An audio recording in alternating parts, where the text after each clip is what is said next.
Welcome to the Yerky Boys. May the Kandrona shine and strengthen you.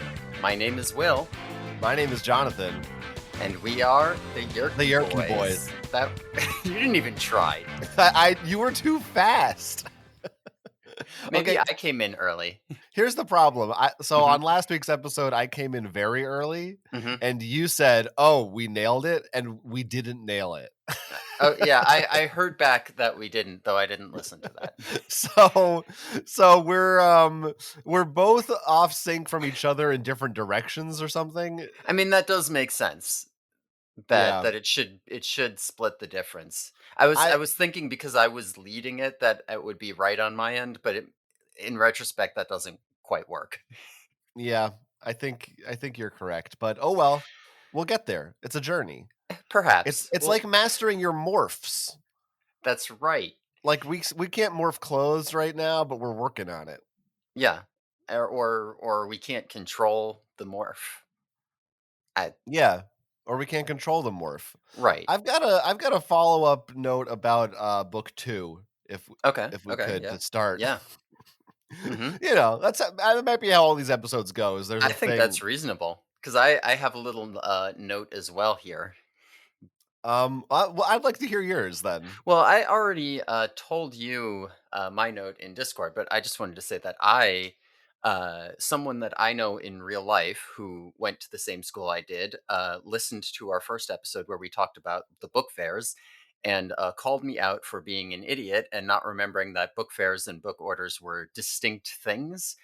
So if you were listening to that episode and you thought, "Oh, that's interesting. They did it differently where he was from," no, they didn't.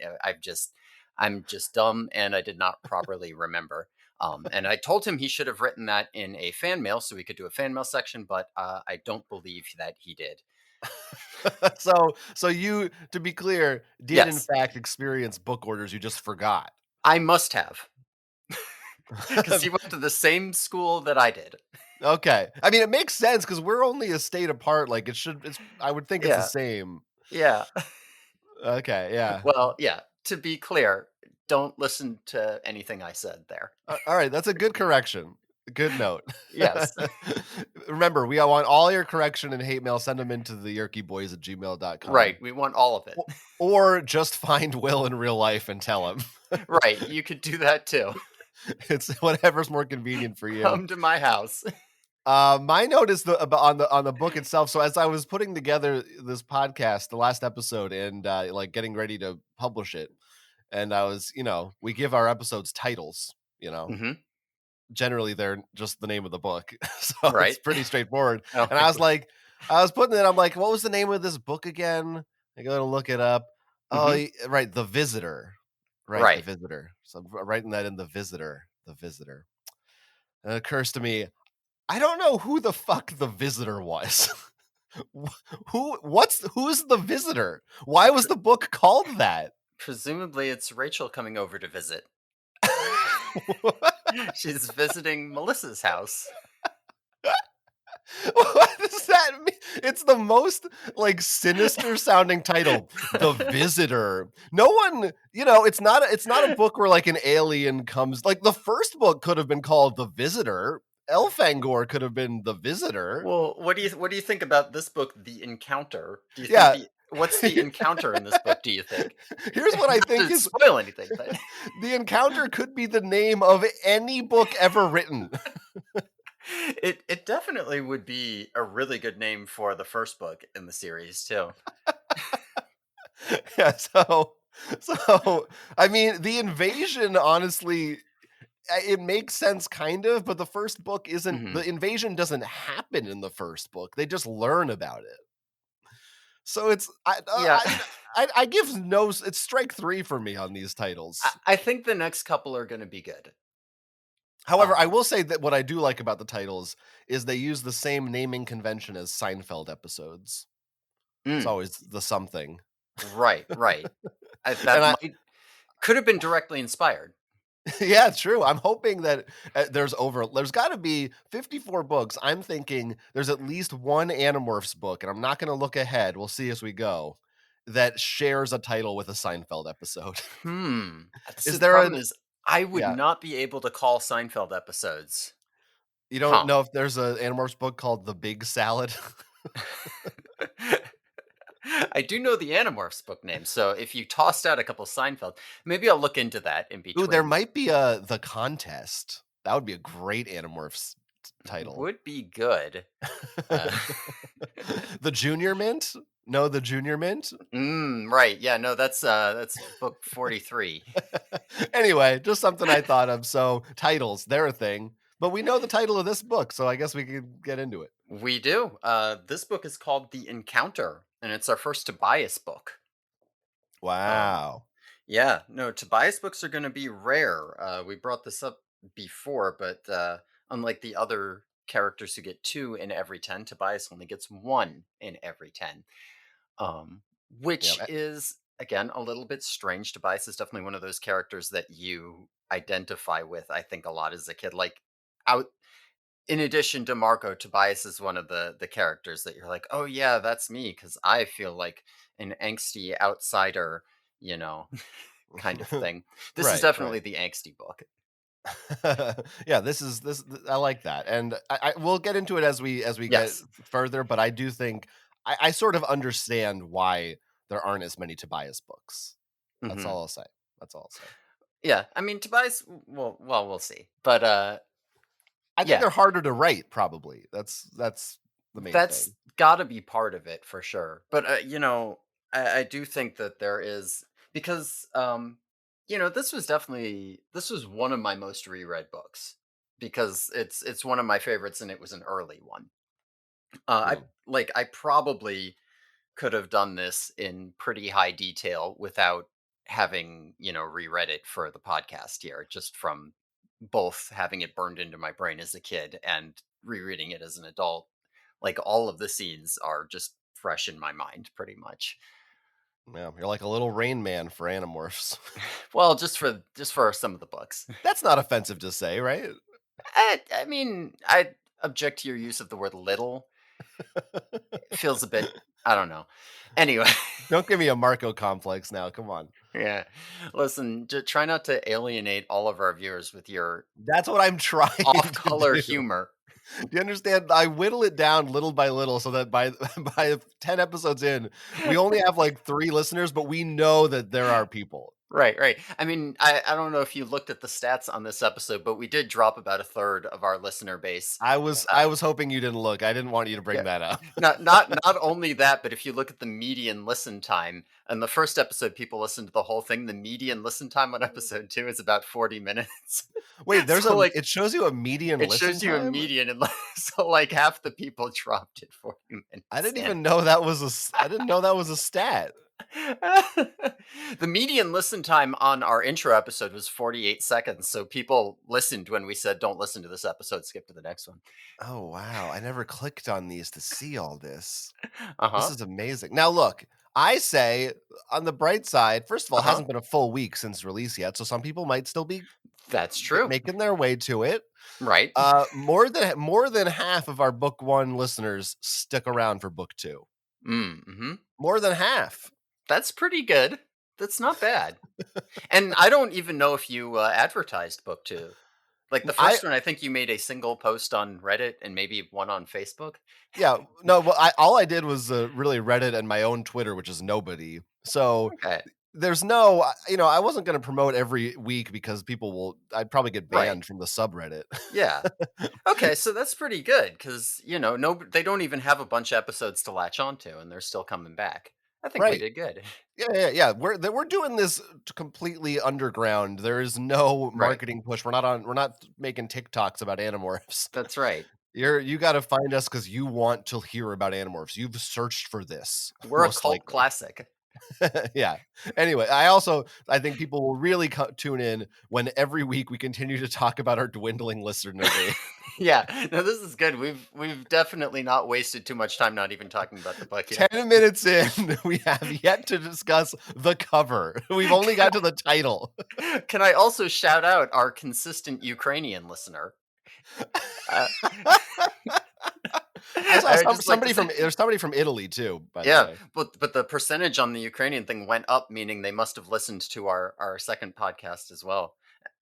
I don't know why you're listening to this to distract yourself from the horrors of war. It's not what my first choice would be, but to each their own. Stay safe, Ukrainian listener. Now you're dating the podcast now. It's That's true. this war is gonna be cleared up in a couple of weeks, and no one will know what you're talking about. It's no, it's thematic because the books are so of their era. So It's a will our good thing the podcast book be. is a little shorter this week, 'cause we have plenty of time to screw around. Right, even though I have more notes than last week on this one. I think I have less. I think I have less, so Okay, we'll okay. we'll even out. Yeah, it'll be good. It'll be fine. Everyone loves this. Yeah. So talking about the cover.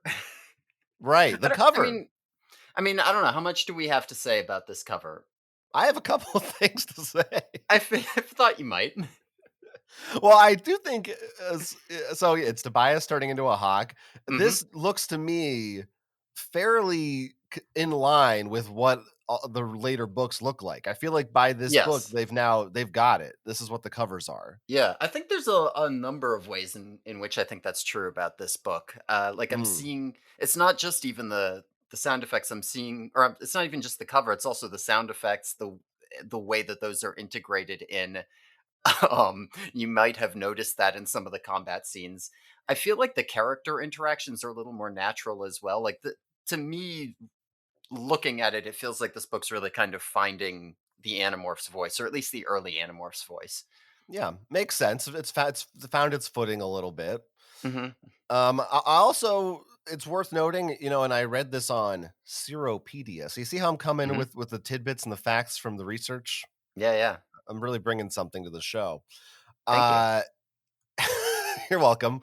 You'll notice, as I did, that Tobias on this cover has dark brown, almost looks black. His hair, honestly, um, Yes, he which does have dark brown hair. which I realized as I was looking at it. Like, that's how I've been picturing Tobias in my head, and I wasn't sure, is that because of the TV show, Hmm. this cover? Because in the books, he's described as having blonde hair, and, according to this trivia fact, they hired an actor with blonde hair, and when he showed up for the photo shoot, his hair had been dyed, but since he was under contract, they had to use him, and Yeah, apparently Photoshop wasn't good enough to change hair color. You could turn him into a you hawk, could turn but him you into a hawk. but you couldn't make his hair blonde. So Kay Applegate just started saying his hair was dirty blonde. That's how Yeah, she sure. fixed that. This is how I pictured Tobias. To be fair, probably because this is how he looks on the cover of this book. Yeah, so it's kind of, I don't know, that was because the first couple books I did kept coming over blonde and being like, "Is he blonde? That feels wrong, I guess." Yeah. But anyway, that's what it is. Yeah, I do want to point out actually two quotes here. The one on the front cover that we talked about last week says, "Now you see them, now you don't." Um, I'm a fan of these. They're Yeah, nice well, and lame. it's a little, I think that's some foreshadowing for the Now You See Me films starring Mm, Jesse Eisenberg. that makes sense. Mhm, mhm. Now, on Yeah. the inside cover, we didn't talk about these last time. There's a little blurb from in the book that you can. So, if you're a kid in the bookstore, you can read it and Yeah, say, "Oh, yeah. I want to read the rest of the story." Now, these have their own quote on top of them, or Yeah, yeah, not yeah. quote, little blurb. So, this one inside the cover says, "It's a bird. It's a plane. It's Tobias." Dot dot dot dot. Pretty good. It's, 2 out of 3 of those are accurate. That's true. Yeah. 2 of the 3 are correct. Yeah, I Yeah. feel like in the Superman version of that quote, the whole point was that he's actually neither of the first two, but so I'm not Right, sure that this is quite right. understanding. Anyway, It's a twist. It's a new examination of an old classic. So, I that's guess, right. so should we read the book, or We or what? Are we probably should. done? I do want to shout out the Raptor Center at the University of Minnesota. Oh, We yeah, don't yeah, yeah, we yeah, don't yeah. actually have to go through. I was looking at all of their beautiful red tails that they have there right now. But she has a dedication to it here in the book, so I Right. figured I'd shout them out. Maybe go check out their website and look at their beautiful uh, red tails with weird eye conditions, so they can't release them into the wild. Maybe even go visit them if you're near Minnesota. Maybe acquire one there. That's right.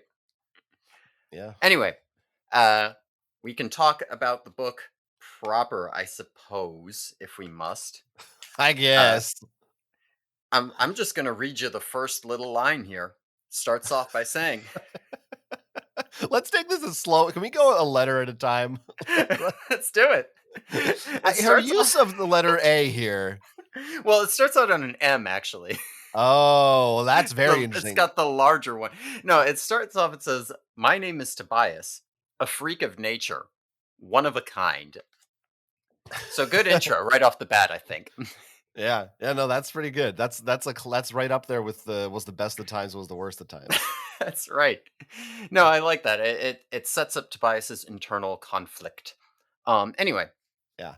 so we start off with our thing, which is going to quickly become a classic staple, where they use their morph powers for dumb, irresponsible personal reasons, which they say they try not to do. Um, there is a local car dealership, Dealin' Dan Hawks, and he has he Boy. has a, a mascot red tail hawk named Price Cut Polly, and he's doing a live TV commercial with her. And Tobias is pissed off about the fact that he's got this red tail in captivity, so he swoops in and rescues her on live TV. Uh, comes in, opens a combination lock, and Rachel helps him by showing up as an elephant and stomping some cars. So, so right off the bat, I like. Uh-huh. Uh-huh. There's a I mean, lot. what? Yeah, what do you think about this? Well, first of all, I have a note here that I'm not sure I understand because I think I started reading this right before bed, and I'm not sure what I wrote down. My first note is I forget the makeup of these books all the same. What do you think I meant by that? They all follow the same a similar formula? Is that what I was saying? that I don't feel that I think that even I don't know if I even agree with that though, if that's the meaning. So I'm not sure what I was trying to say. Yeah, I mean, there is a similar structure overall, but I don't. Yeah, I don't really know what you're trying So to say there. now we're moved on to analyzing my notes for the book as Hmm. opposed to the book itself. Now This is good. as for We're the gonna be a scene, 5 hour podcast. as for the scene, let's double it each week. Um First of all, who films a live TV commercial? This is the craziest concept that more unbelievable than an alien invasion. Why would your commercial for your car dealership be live, especially when you are using live animals as part of the commercial? There is no basis in reality for this. Has never happened before. This is Now, crazy. in As an attempt to justify it, now as this is Marco and I not how like to it's written. say, it's insane. Insane. Yeah. Now this is not how it's written in the book. I will say. So I haven't watched actual TV in like a decade, right? Because you just stream everything or whatever. But my parents do. And every time I come back and visit them on Thanksgiving or something and they throw on the news, I'm always shocked. And maybe it's just partly because it's like, yeah, we got to run our Black Friday stories. But even not around the holidays, it feels like half the stories on the local news are literally just advertisements for local businesses. So, I could see like live on location, you can come. Did you know that the local used car dealership has a hawk mascot and you can buy cars there? It's Okay. insane to me. I It actually made me so angry because I realized that I must have been seeing that as a kid too and just never noticed it. Yeah, yeah. I mean, okay, we can headcanon that they're on the news or something, Yeah, no, sure. I don't think that they were. I could look, It's but it's bizarre. I mean, I like that it's kind of funny that Tobias is like an animal rights activist now, but pretty much just for hawks though. yes. He's not going to free any animals being tested on in a lab or something. It's just the hawks he likes. Yeah. I mean, later on, we might see Rachel like try to rescue elephants. So in a later book. So Okay. All right, I'm looking forward to that. everybody's got to look out for number one. Yeah, yeah. Let's see. I mean, I hate to again. I think it's justifiable. These are kids. Kids aren't Yes. maybe, and he's a hawk also, so he's going through a lot of things emotionally and intellectually right now. But it really just make more sense to like you can unlock this cage later when there aren't 50 people around it with TV cameras. You know what I mean? Yeah. Yeah. You could be like, oh, I got the safe combo. I'm gonna wait 20 minutes Yeah. when they put the hawk away. That's Now, what I'll. I almost wonder if this really actually blows their cover because, a controller watching this is going to think, okay, the Andalites are trying to free the bird. But, like, at what point are they going to think, okay, the Andalites would never, just break in to try to rescue a random bird and stomp cars as an elephant. So it must be humans because that's a logical, normal thing that humans would do, but Andalites wouldn't. No, Well, that maybe doesn't make. I don't know. That doesn't follow to me. I would look at it and think, no, like what the who the hell knows what they're doing? they might assume that both hawks are Andalites and the They one got might. caught. But then why wouldn't it just fly away or something? I don't know what the deal is with these. Yeah, I don't know that it. It is.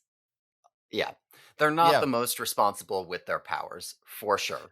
This And they're is also not sorry, right? Everybody else yells at them about it. In fact, I think, yeah. as I recall, everybody is waiting for them at Rachel's house. They don't like have a meetup. They just come back home, and everyone's already there, disappointed in them. Yeah, reading this, I was like, I'm with Marco 100% right now.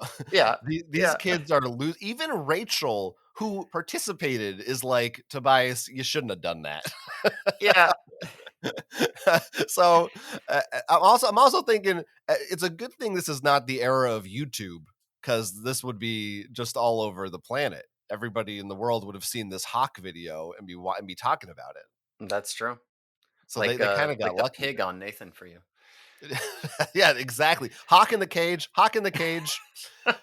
Which, by the way, I want to say, I believe this is the third book in a row of three that has some animal or person at least trapped in a cage trying to get freed. So that seems to be a recurring theme in these books. Caged animals.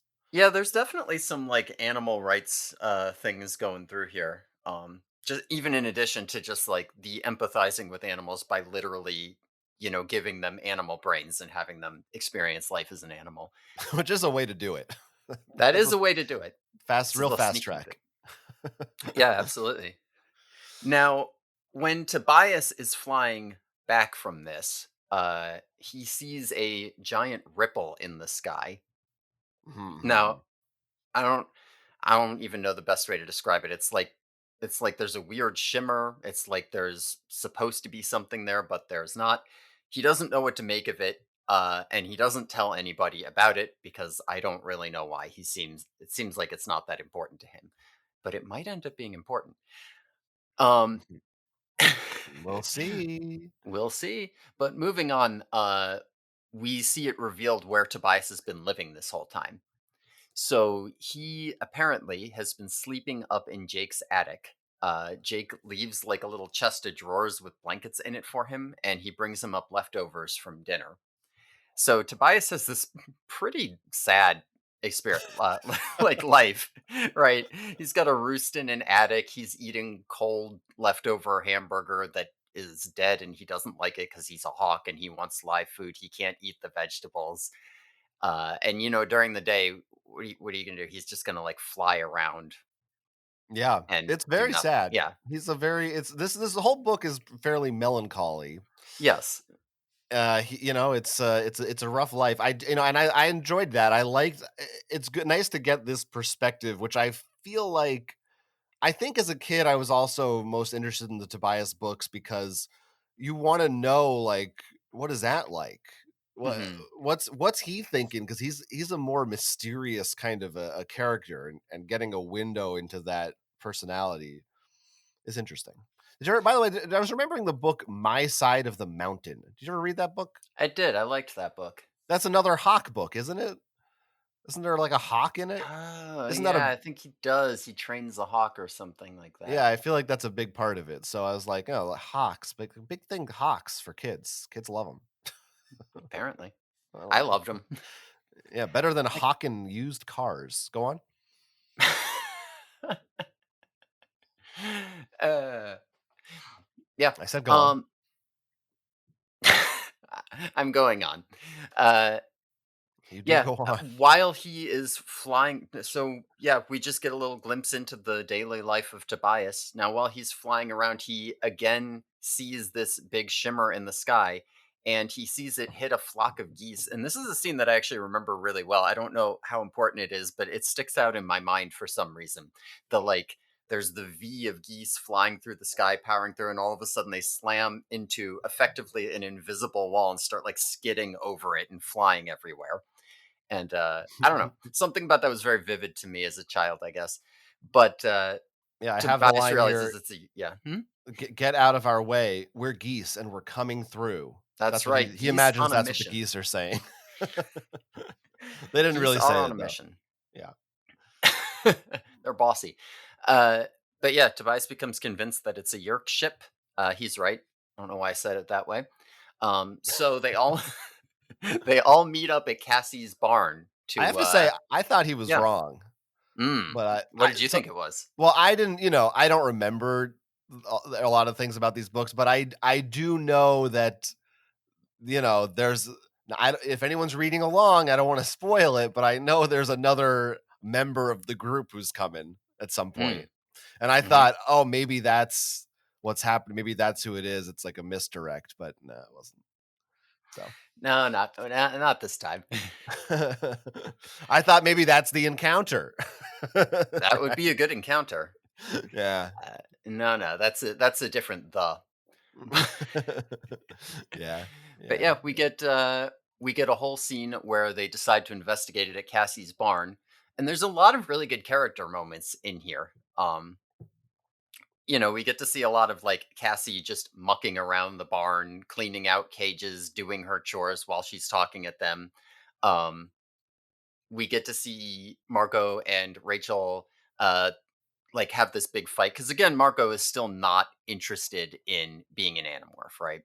And he's like, I don't know that we should do this. And Rachel like just straight up blows up at him. She says, fine, you want out, you're out, right? Get out, leave. Go on, um that's right. uh get. I don't know,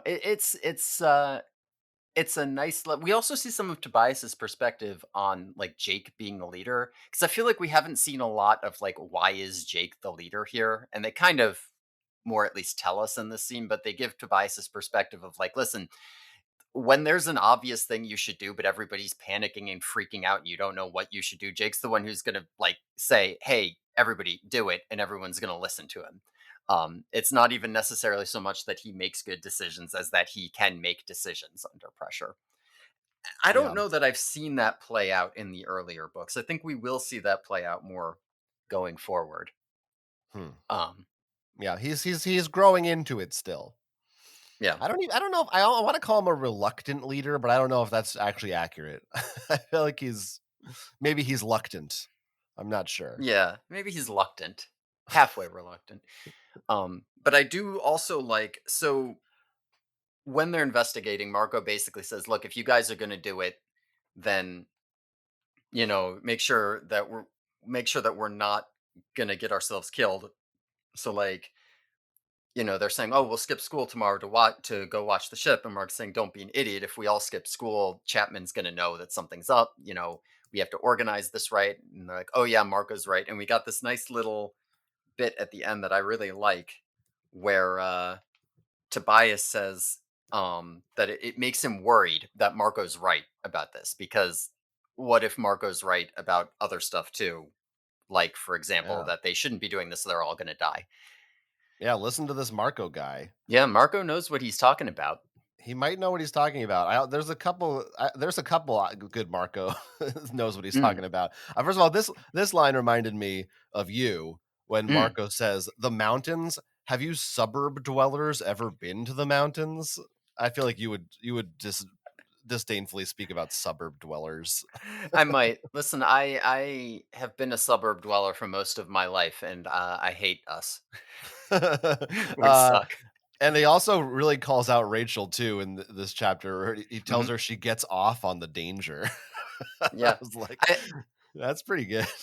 yeah, we definitely see I think there's a lot of statements in this chapter that are really accurate descriptions of the characters going forward, but we haven't seen enough of them doing those things yet.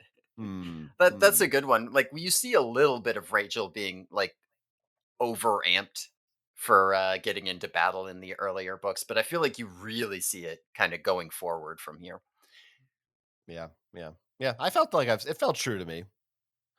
Okay, okay, that's good. Yeah. But But yeah, like I said, I think there's a lot. I don't know. There's a lot of stuff that just feels more final in this. yeah, it's fully morphed. Fully morphed. It's all the way at the last fifth stage on the cover here. Uh, Yeah.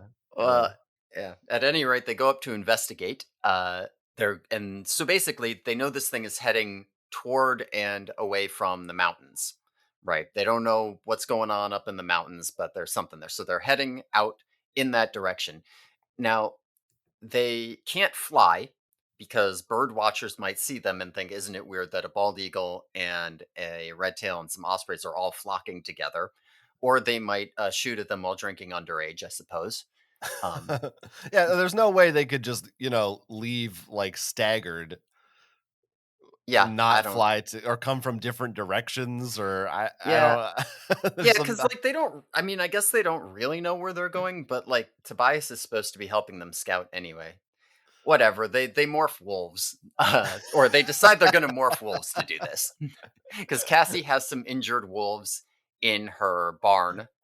I mean, it's a good thing they do because Cassie does not have a battle morph at this point. Her best battle morph is a horse, uh, and she will Mm, use a wolf as her battle morph for the rest of the series. mm, okay. At any rate, there's a whole bit here about how between Marco and Jake, only one of them can morph the male wolf. They've got a male and a female That's because right. otherwise they'd have two alpha males and they'll fight for dominance. Which little bit of a spoiler in the graphic novel adaptation, they go out of their way to have Cassie come in and say, "Actually, alpha theory has been debunked." So just so you listeners know, Not for us though. We're still betas. right? That's right. That theory holds Uh, true for us. yeah, I like what Rachel or somebody says, like, Marco, you and Jake already fight for dominance. You're human. Yeah, Rachel also says, she kinda I feel like she gets Marco back for the shrew comment. Yeah, She she says does. that you and the gorilla were already so much alike, and then Cassie and Rachel high five each other over that. Yeah, I have here in my notes in quotes, discreet high five. Yeah, what does that mean? A discreet high five. Like a down low little thing, or I guess they do it like behind each other's backs, like, "Heh heh heh. This is a high five just for us." bam, got him. Yeah, a couple of things about the scene when they morph into the wolves. Hmm.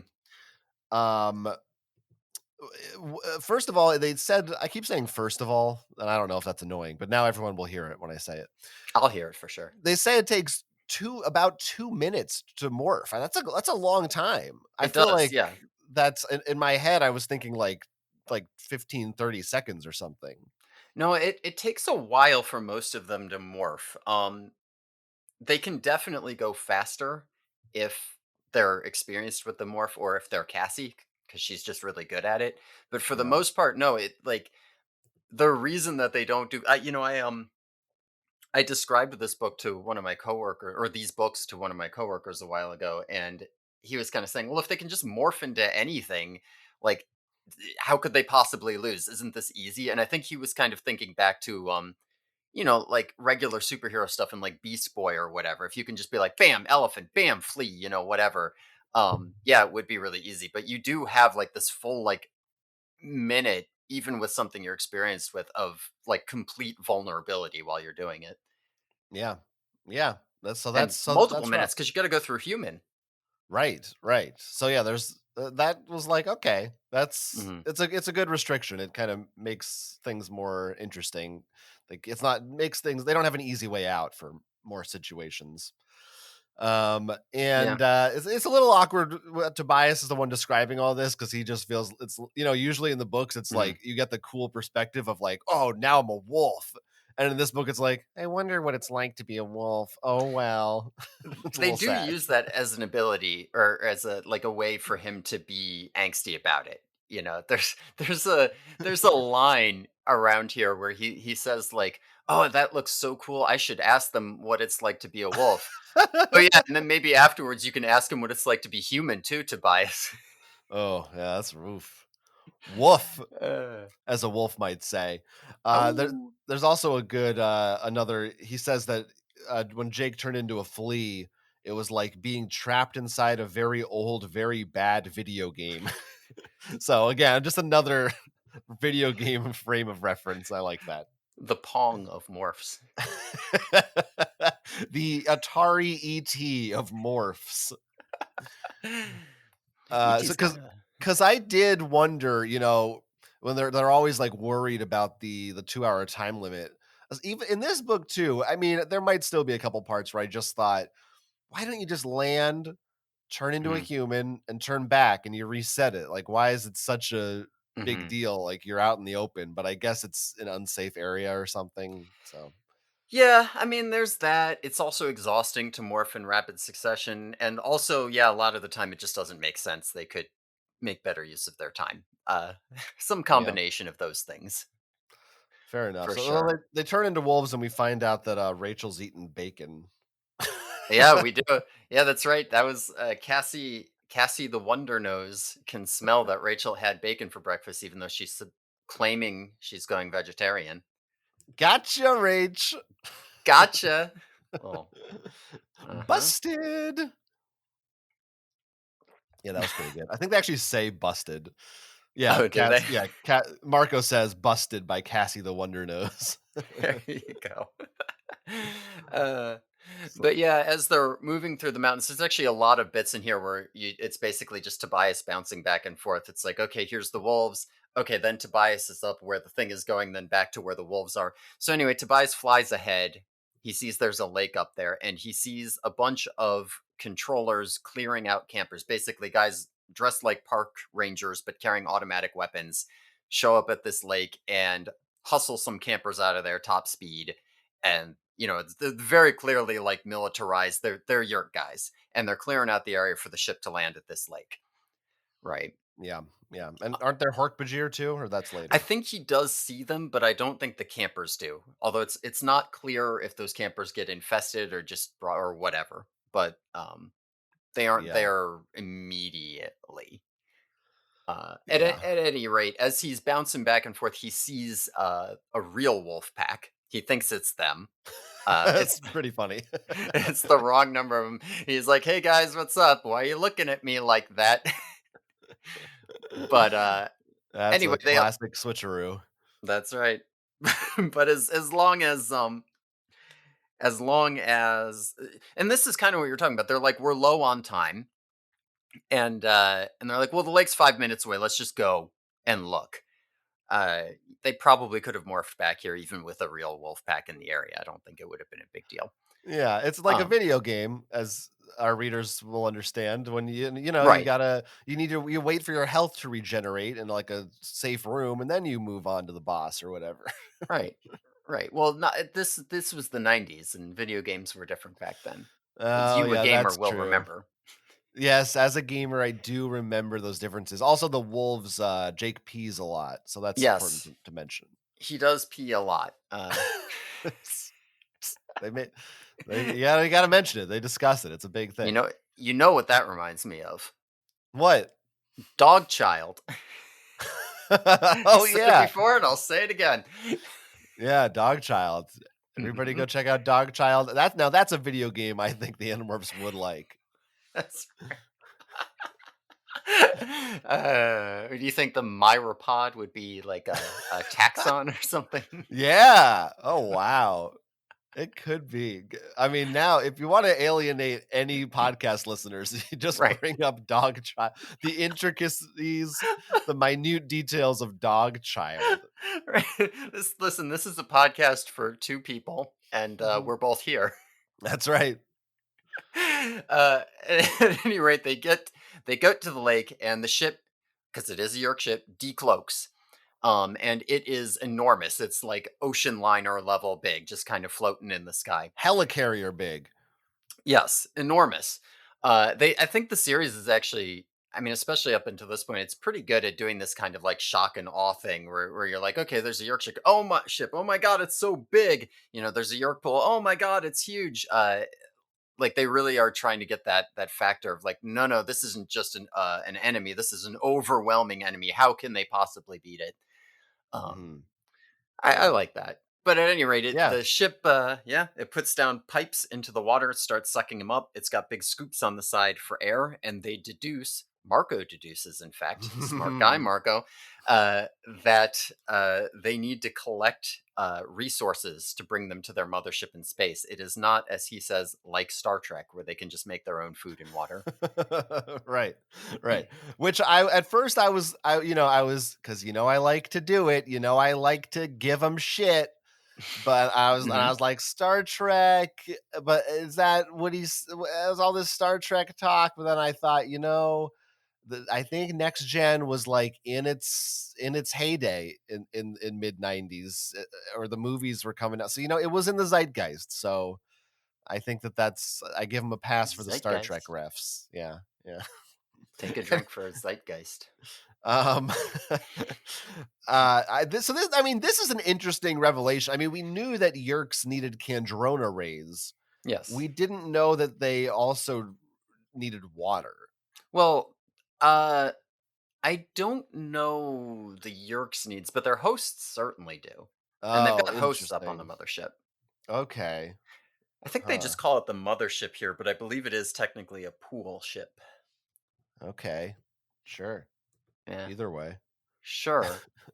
Why not? But they do, it's like a hopeful sign, right? The Yerks have a weakness here that's like an actual weakness that they have, which is nice that they can exploit beyond just the Kandrona thing, which they have no idea how to exploit. Like, here's a ship right here. At any rate, Tobias goes up to fly around, and he does see Price Cut Polly lives over here, uh, and he's kind of simping for her a Yeah, little bit. Tobias, like Rachel, wants to fuck this bird. That's right. That's uh, I, all he wants. at any rate, when he comes back down, he discovers that they have run into the actual wolf pack. So the Animorph wolf pack and the real wolf pack are staring each other down over a dead rabbit. Um, there's a whole big thing where they can't back down or they'll be the weaker one, whatever. So Tobias has to be the hero and save the day and swoop in and steal the rabbit out from under the real wolf pack. Um, Yeah. Jake is kind of rude to him, by the way. He's like, "What are you guys doing?" And Jake says, "Shut up, Tobias." It's well, like, he's it's a "Geez, tense moment. I guess, but He's god staring down. damn." You, as a beta, have never stared down an opposing alpha. You don't know the stresses. Well, I I'm mean, more of a sigma myself. I've been stared down. I just immediately submit. Well, see, that's why there are advantages to it. Yeah, I Um, guess so. Now, for some reason, the phrase in this, the wolf bites some of his tail feathers, and there's a line in the book that's just tail feathers grow back. For some reason, that line has stuck with me. I don't know what's so special about it. I think it's inspiring. It's like Yeah, you can fall down, but you can get right back up again. There's always a and, second chance. and the simplicity of it too. Yeah, tail feathers grow back. You should get that Nice, tattooed somewhere. nice classic Animorphs prose. Yeah, tail Uh, feathers grow back. After all these shenanigans, anyway, Tobias bounces once again back to the lake. He's back and forth because he's got to check a watch on a controller to see their time, and he discovers that they are out of time. In fact, the watch just straight up says 7 minutes too late. They are stuck in wolf morph. So Tobias comes back screaming, "Get out! Get out! Get out!" And they all struggle to get out of Wolfmorph, and we get a pretty horrific scene, one of the most horrific scenes in the early books, for sure. I actually don't think I would call this the most horrific scene before book 10, but it's got to be top 3 for sure. Yeah, this is reminiscent of Annihilation. I thought Mhm. this is some cosmic horror type of Yes. shit. Yeah, I could hear the soundtrack for sure. Yeah, yeah, they're all like, I mean, you describe it. Uh, so Cassie gets out. It's not too hard for her, and everyone else gets like part way out. Like their hands appear, their head appears, but they're like halfway between wolf and human. They're making these weird like sounds because they can't quite talk properly, and they're freaking out and they're stuck there. And it looks like they're gonna literally be trapped forever in these half wolf, half human bits. Um, Yeah, the quote Marco says is "Hello, yip meow." yeah, yeah. Now there's actually a whole thing in here where Marco is like staring at Tobias. He's like terrified of being stuck in this morph, but he like Tobias very much symbolizes that for him. Like in I don't know, in his afraid state, he's like eyes locked on Tobias. Um and like almost and using him to concentrate to get out of the morph. um it's I don't know. I think this is a particularly disturbing element of the scene that it's coming from Tobias's perspective, and that the primary fear that all these guys have is like it's represented by the point of view character. um Mm, yeah, yeah, yeah, it's dark. It's dark it shit. is. And yeah, Cassie encourages them, and they all barely manage to make it. None of them actually get trapped as the wolf. um and Tobias kind of freaks out and has a meltdown and flies away, um after seeing them all celebrate afterwards. Understandable. Understandable. Now, I actually did also want to say, now they say in this that maybe, the clock was fast, but also, we were asking, uh does it have to be exactly 2 hours? Like, isn't it weird that it's a round number? Maybe it's not a round number. Yeah, Maybe it's, it's like, okay, it's 2 hours and 8 minutes. We'll just say 2 hours, whatever, don't get that close anyway. yeah, yeah. No, that's fair. If it were me, if I were the Andalite, I would have been like 90 minutes. Yeah. let's, Do not. let's take I no mean, chances. got to be careful though, because the moment somebody accidentally goes 110 minutes, they're going to be like, oh, hey, he was just lying then, I Oh, guess. you could do it forever. Yeah, Yeah. easy, no problem. Whatever. Oh, Yeah, but yeah, but that's yeah. I mean, I like that makes more sense that it would be weird if it was exactly 2 hours. yeah. I mean, they're gonna, like I said, they'll have a more accurate way to determine it in the future. So maybe we'll see evidence that it is exactly 2 hours. But Hmm, that's one possible maybe. read here Now you're for talking sure. about, like, the group and their view of their perspective on Tobias and all Hmm. this. I was kind of I, I'm sort of struggling to get a full read on all of their relationships because I feel like in the beginning Hmm. Tobias was meant to feel like an outsider, like he wasn't really, I didn't think part of the main friend group. He was more like a guy who hung around that they kind of knew, but I guess being an animorph, you just kind of bond pretty fast if you can all turn into animals and shit. Yeah, and they've all gone through all these like traumatic events too. But it's only been like a few weeks or something. It hasn't. Yeah, in this book, they say it's been less than a month. Um, Yes. yeah, and like generally, I think of the books as happening like once a month, which would put this 2 months after the first one. But yeah, that at this point, it's going a little bit faster than that, I guess. Tobias also doesn't seem to have much disdain for Marco. I thought Marco kind of picked on him, but he doesn't. It's not like he's like, oh, Marco's such a jerk. He doesn't really Y- care. Yeah, he does say in there, I don't think me and Marco will ever really be close. Hmm. Like I think there's some element of like, I don't know, he's too quippy for me. But yeah, And even though Tobias wasn't really part of the friend group before, it's clear that Rachel had a big crush on him anyway. Mm. For sure, Because like because before he's he the joined the group. mysterious, cool loner guy. Right. Yeah. As a respected loner type myself, I Mhm. know what the ladies like. Yeah, it happens. It's our blessing and our curse. That's right. And I guess Cassie's just a nice person, so she also probably makes friends. Well, Well, I she don't know. likes to take care of wounded animals, so Yeah. I feel like Cassie is the type to make friends fast, but she's really awkward and doesn't fit in well, so she probably doesn't much, but she could. Mm, yeah, well, she's a freaking geek. Yeah. She's a Yeah. gooba. I mean, Cassie is definitely like she's got that down to earth like unfashionable farm girl covered in dirt style. It's kind of my type, honestly. Yeah. Like Cassie's not a bad choice for a baby's first waifu, right? If you're like 11 years old, you need a waifu. Yeah. Yeah, as long as you're 11 years old, Yeah. you're good, you're good. um. Anyway, Tobias, None he of these characters are yeah. Jewish, huh? Sorry, I don't know. You worried your parents won't approve? I just I just was like, "Yeah, they're all, like, 13, right?" None of them I don't there's no, The Bar Mitzvah. That's not one of these books. That would be a Yeah, good I one. don't think so. Jake and Rachel are pretty waspy. Uh, Yeah, Tobias yeah, is white trashy, and yeah. yeah, I don't know. I don't think Yeah, no, no Jews, no Jews. Well, what's that about, K.A. Applegate? I'm just saying. Interesting. maybe David's a Jew. There'll be a character named David later. I don't know if Okay. that's the best Jewish representation in the world. I think an Andalite maybe should convert to Judaism, would be good. I Okay, think there we should can have discuss been the end of the one of series. these I think any. Animorphs, I just think should have been Asian, one of them should have been in a wheelchair. That would have been the full Well, 90s. well, we'll Oh, get there. okay. We'll Alright. get there.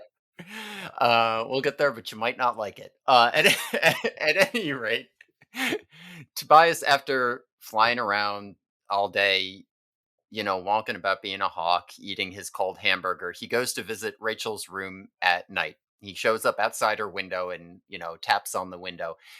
It is revealed here that Rachel has nailed a birdhouse outside her window for Tobias to come visit. To Just lure him. to lure him. Yeah, that's right.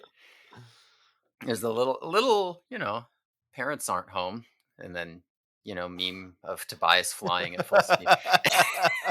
anyway, anyway, she lets him in, and they have a whole talk about him being a hawk. Um, Yeah, he says he doesn't even remember what he looked like.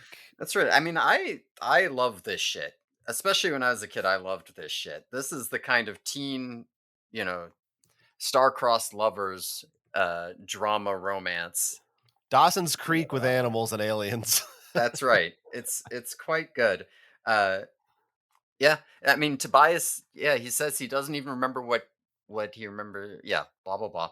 What it was like to look human. And Yeah, Rachel reveals she's got a picture of him from when he was a human, which must yeah, mean she had a crush on him back in the day because he became a hawk literally what, like 3 days after they became animorphs or something.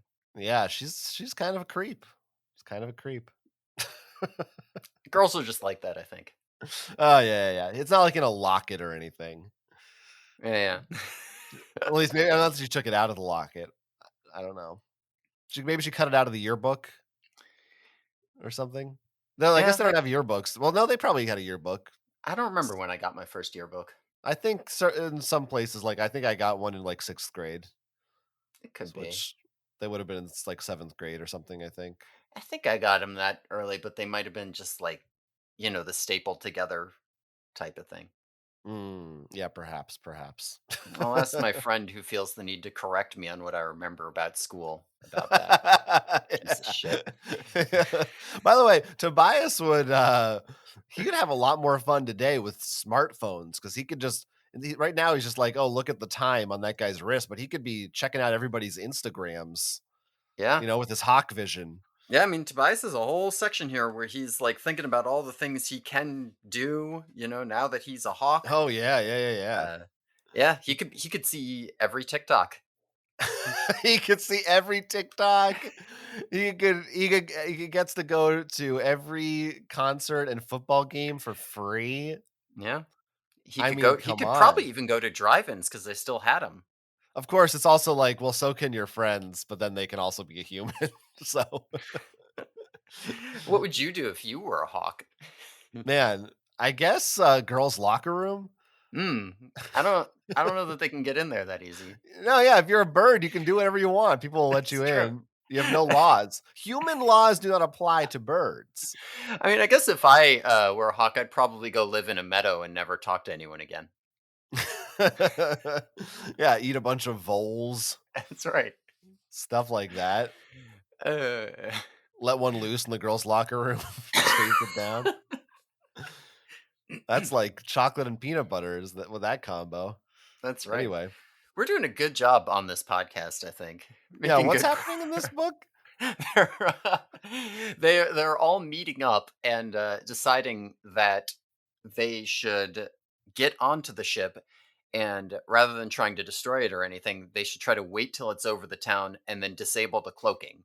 So then everyone in the world will know that the Yerk invasion is going to happen because they'll all be TikToking it on their phones, Right, or right, the 90s right. equivalent, whatever they did back then. It was friend stirring. Okay. Sounds right. And they're going to use fish to do it. Marco has kind of a me and my big mouth moment here because he's the one who he starts to suggest that they could infiltrate the ship this way, and he's like, wait, no, never mind, don't do that." But it's too late. Uh-oh. Yeah, Hmm. he also, during this meeting they mention, Ms. Lambert gave them papers to write, so they're worried about their homework. I don't know if Ms. Lambert comes up again, but I thought that's a g I gotta wanna make note of that character. She could be real important later. Okay, we can pay it. I know there are teachers who show up. None of them are important. I guess maybe one is way, way down the line, but maybe they have the same names. We should pay attention. There could be consistent characters I don't know about. Tobias makes a note of pointing out during this meeting that he actually likes being teased by Marco because Marco Yeah, yeah, yeah, yeah. teases everybody. It's a Yeah, service he provides. equal opportunity, it's like South Park. You can't Right. get mad, they go after everybody, just like us. It makes him feel included because, if Marco's not making fun of you, that means that he really feels sorry for you. He doesn't think you're normal enough to make fun of, like, oh, Tobias might get offended. It might hurt his poor feelings because, but no, he respects Tobias enough to make fun of him. Yeah, which is important. So yeah, again, there's a little bit of respect there, I think, between these two fellas. Yeah. Yeah, that's right. Some begrudging respect. We also find out Rachel is going to have a gymnastics exhibition at the mall later that day, and Marco is thinking about going there and making faces at her. And Rachel is very upset by this because she hates public exhibitions.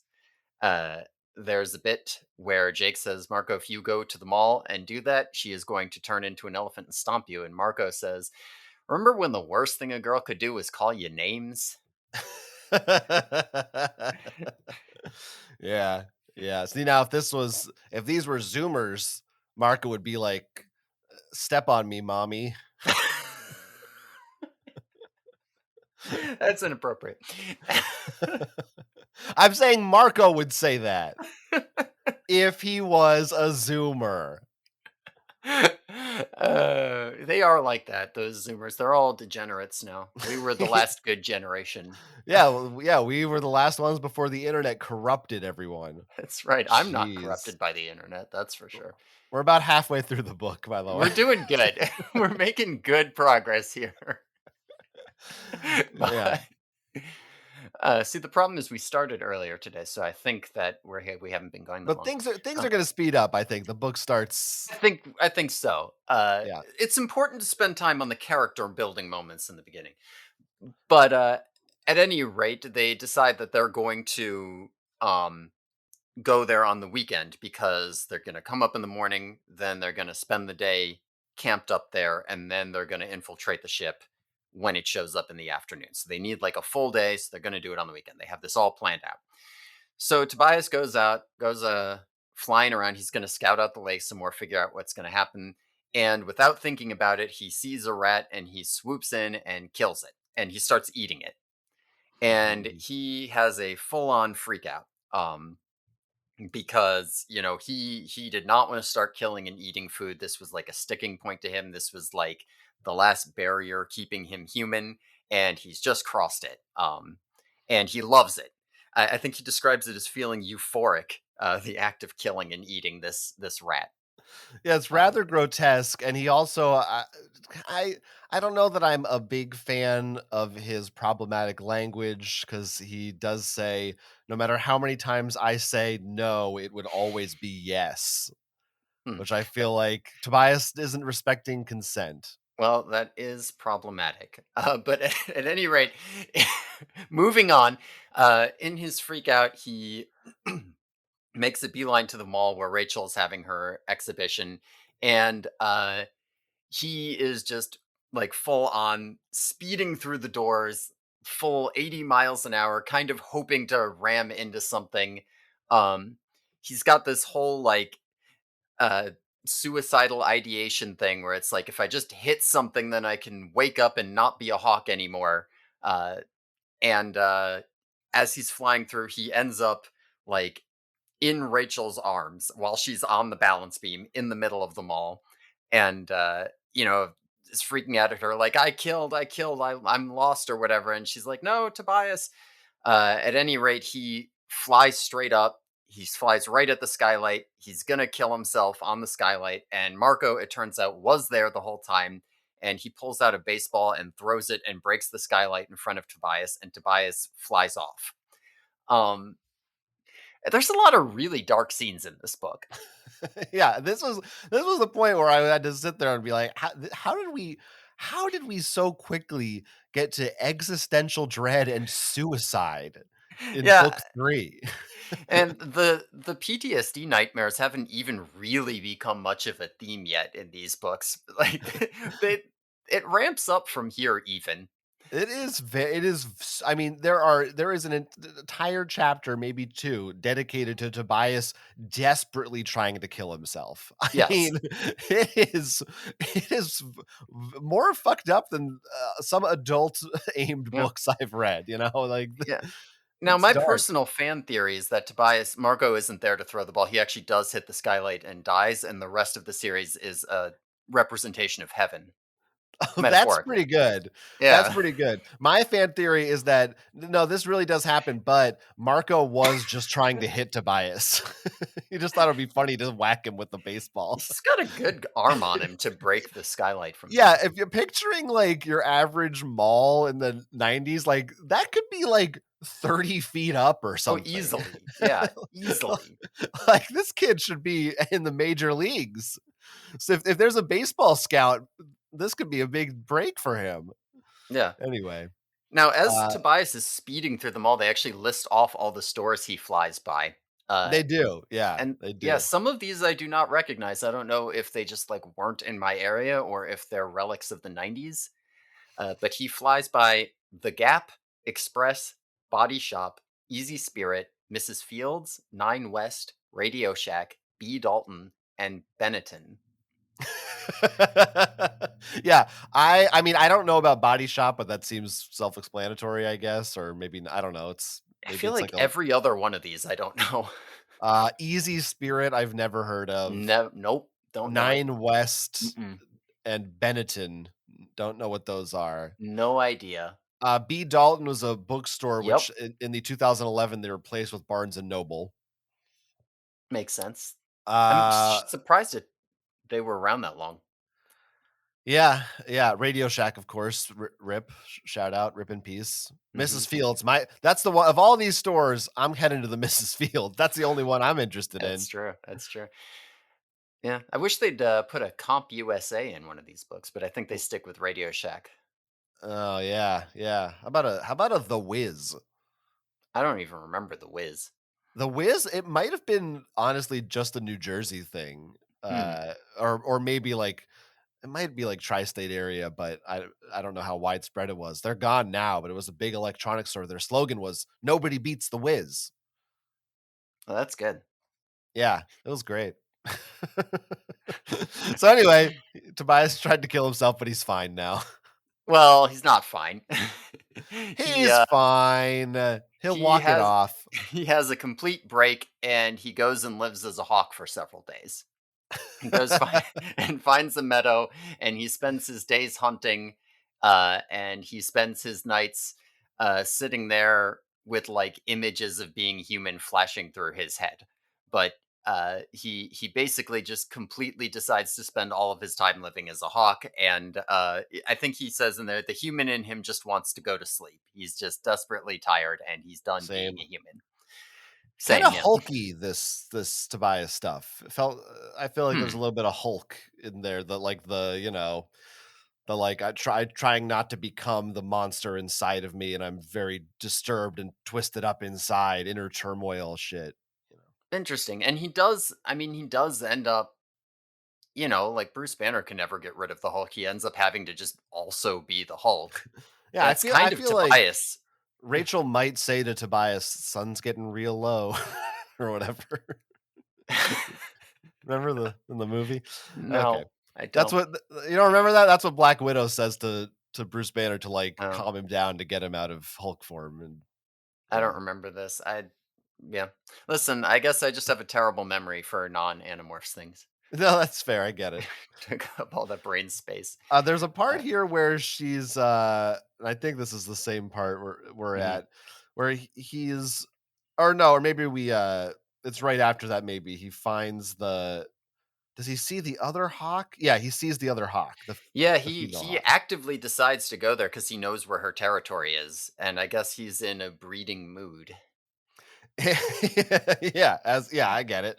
And he mentions a couple times something that I'm not 100% sure about. He says he basically says hawks rarely go after raccoons because of how tough and violent they are. Makes sense. I'm like, I mean, sure, a raccoon can be a little crazy, but I don't know. I feel like a hawk could still take a rack. I don't think they're that tough to take in a fight. Like Dude, I wouldn't.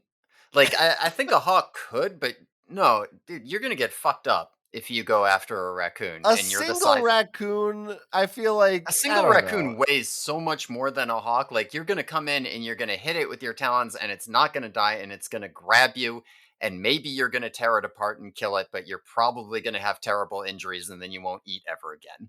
I just don't think I I wouldn't do agree. it. I don't agree. Well, you're a little raccoon boy. You like he those suckers. You he never had says those guys invade your house before. says no hawk was crazy enough to go after a full-grown raccoon. He makes it sound like Yeah, you they're go for babies. dinosaurs or something. I don't know.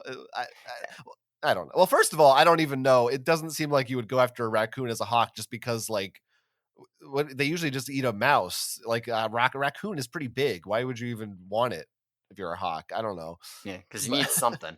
I mean, think about it this way, right? There's no way I couldn't take like a 50-pound dog in a fight, right? Because once you have enough of a weight advantage, but I don't want to. Like, I would end up in the hospital for that. Like, straight up, you'd be bleeding out. but You also could. if your fingers were knives, though. It doesn't matter, right? Like, And you can it's not fly. about whether you can't fly once with your claws stuck in them. You gotta, and You you swoop and can't afford to slash. take injuries that bad because you don't have hospitals. You're a bird. You do a swoop and a slash, and then you circle around again. He has human brain. He can use okay, I mean, I guess this Well, I the don't know. other, yeah, Okay, the other one doesn't. Tobias Okay. is crazy enough. He actively, like, right after this, he's about to be all like, "Well, I just thought that, but I'm about to do something even crazier." It's because he's a human hawk. Yeah. So what's he do? What's he do is he sees this other predator chasing its prey, and the prey is some wimpy little thing that doesn't know what it's doing, and it's making some whiny vocalization that sounds like "Help! Help me!" And the predator is this big 7 foot tall weird dinosaur thing covered in blades, and he realizes that it's actually a Hork-Bajir chasing down a human. Yeah, and Uh, Hork-Bajir compared to raccoons like a nuclear bomb compares to a bow and arrow. that's what it says. But he in this moment he comes back to himself and he remembers who he was, that he's not a hawk. And he decides to help the guy. So he swoops in and does his classic thing of hitting the Hork-Bajir's eyes, and then he uses thought speech to guide the human to safety. Which, again, they talk about why it's probably totally fine, and he probably totally won't tell anybody. But it's just yet another one slipping through the cracks here. Yeah, they're risk takers here. Yeah, the Hork-Bajir also he yells "Grar," and they have this weird. I don't really get it. The Hork-Bajir speak like a mixture of their language and English. I believe it's Galactic Standard they're speaking in English, but I'm not positive because there is also a Hork-Bajir language. I'm But not I sure. don't. But why? So he says, "quote Gur Gafrash to me, getting away, Hilchnahern." Yeah. What's he doing? Why? What's he doing? Is it because the Yerks he's telling the Yerks in human controllers and maybe the Yerks don't understand Hork-Bajir, so he's trying to get him to speak English for them a little Yeah, bit? he's bilingual. Sure. Okay. The Hork-Bajir can speak the old language and he's learning the new one, or I don't know. Maybe it's hard for Hork-Bajir to pronounce certain words, although I'm not sure that that plays out later. Yeah. I don't know. All right. But anyway, so good for Tobias. Good He for does Tobias. He's back to himself, so he goes to see Rachel, and we get another nice little teen drama Tobias and Rachel scene. Um, a nice sad scene about the fact that he cannot be hugged. that's right. She tries to hug him. She does a little bit of sensual preening on him too. She kind of pets him. Now, in Oh my man. notes here, it says, "God, I wish that was me." What was that? Was that in reference to this or that was a mistake? You didn't mean to Oh, write I that. think that was just a mistake. I don't want to be preened. That's No, no, no, no, no, I no. wouldn't want to be a bird in That love. would be Um, weird. that would be weird. Now, I can't help but notice here. It says Rachel is worried because Cassie said he might be dead. Which is, that's good old nice Cassie, always the peacemaker, always the one to resolve conflicts. She always knows the right thing to say. Yeah, the coyotes might have got him. Thanks, Cassie. Yeah, well, that's her Cassie might be on the spectrum. It's possible. Yeah, this could be, she doesn't I don't know if she knows how to read the room per se. I mean, she does like get along better with animals than people. Right. It's Yeah. non-zero possibility here. Yeah. Yeah. I could actually legit, I could easily see if you were an autistic kid, like really seeing yourself in Cassie. Yeah. Yeah. um, yeah, Well, but so did you? no, I told you it was more of a Tobias kind of. Right, right, right, right, right, right. Okay, okay.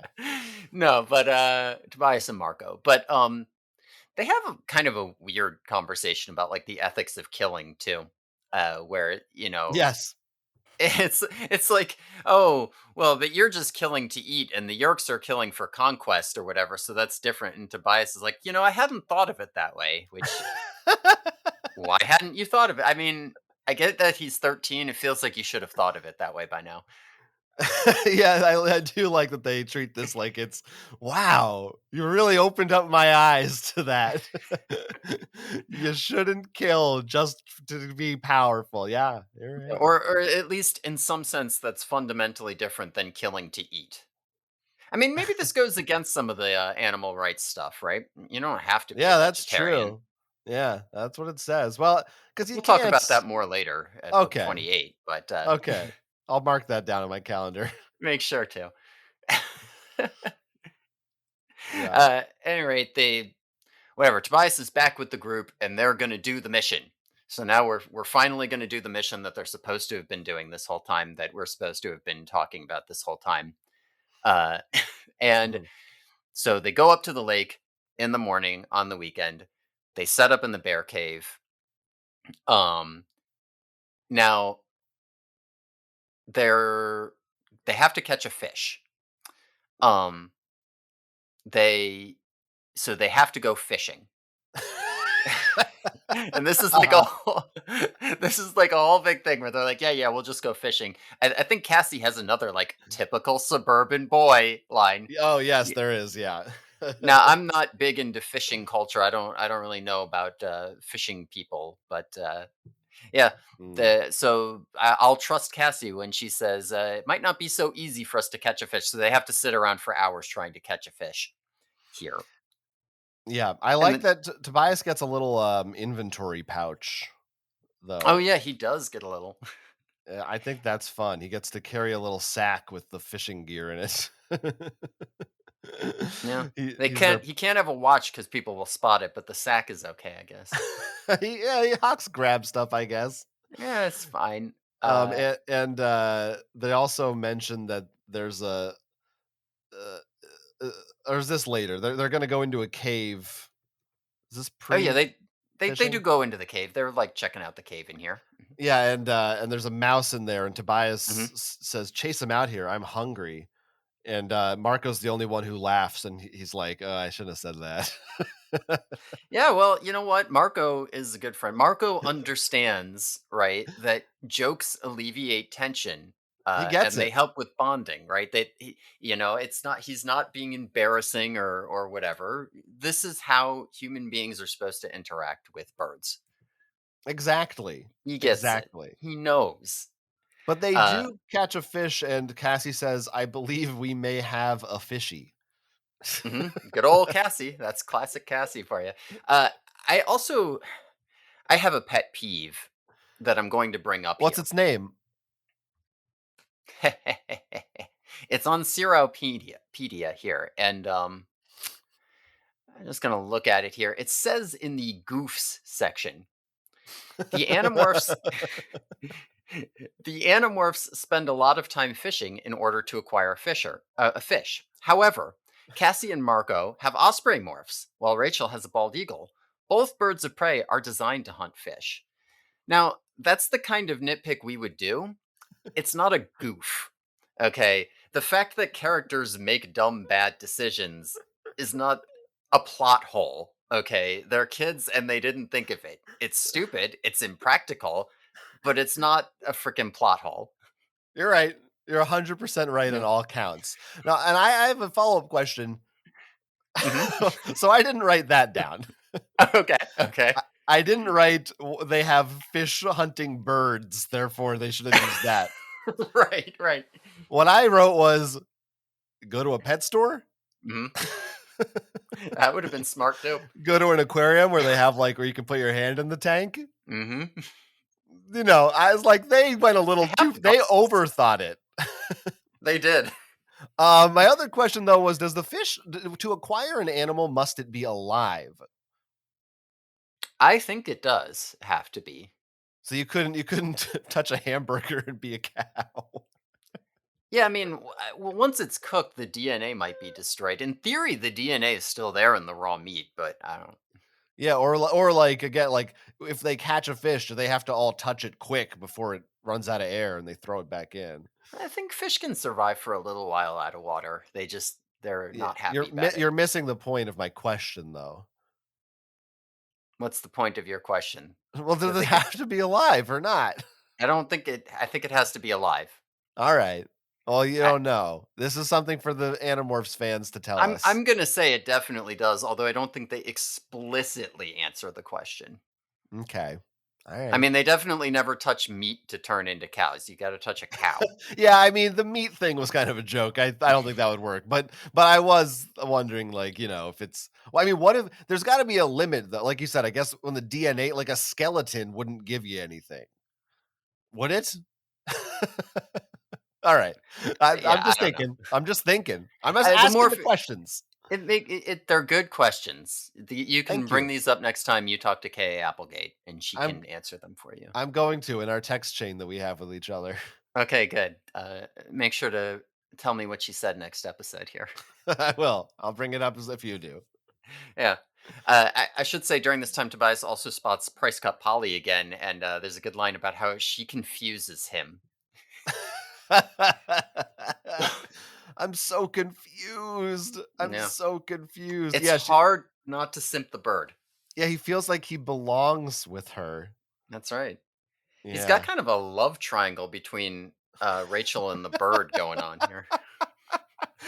Rachel's I want like a day out with the 3 of them where Rachel's jealous and she's competing. They're like at the Mm. carnival. She's trying to like, "Tobias, win something for me." And he's like, "Scree!" This will be my fan fiction. I'll write 3 stories, they're all the same event from the different perspectives. It'll be like Or those Taylor Swift songs. yeah, can we also somebody needs to make a version of the meme with the guy and the girl and the girl is Rachel and the guy is Tobias and he's looking at a hawk. She's mad. Uh, Yeah, this is good. yeah. Anyway, I gotta say something else. They're gonna turn into fish here, and this Tobias really robbed us of both a wolf cover and a fish cover. We ha- we could have had We a will kid turning into those. we will get a wolf cover. Um, If there's not a fish, I'm gonna be pissed. I mean, there's definitely technically a fish, but you wouldn't the one I'm thinking of, you wouldn't consider a fish. Would you consider a shark a fish if there's a shark cover and I said, "Technically, that's a fish?" I mean, it's close enough, I guess, but I want to see him turn into just a little piece of shit, Yeah. No, that makes sense. a little Yeah, trout. because Tobias covers, a lot of them, believe it or not, are, Boy into Hawk.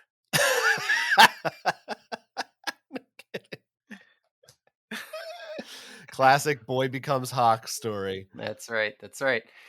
Uh, Anyway, we're kind of in the big climax here. we are in the big climax because while they're in the cave, Visser 3 shows up. Uh, I guess this was routine before, but now that Tobias, rescued that guy, Visser 3 is pissed and he wants to oversee it himself. So now Visser 3 is there. Um, and they are now not sure how they're going to sneak down to the water and turn into fish. I'm not sure how they were going to sneak over to the lake as humans and turn into fish before, but uh, there's security everywhere. They're shooting anything that moves.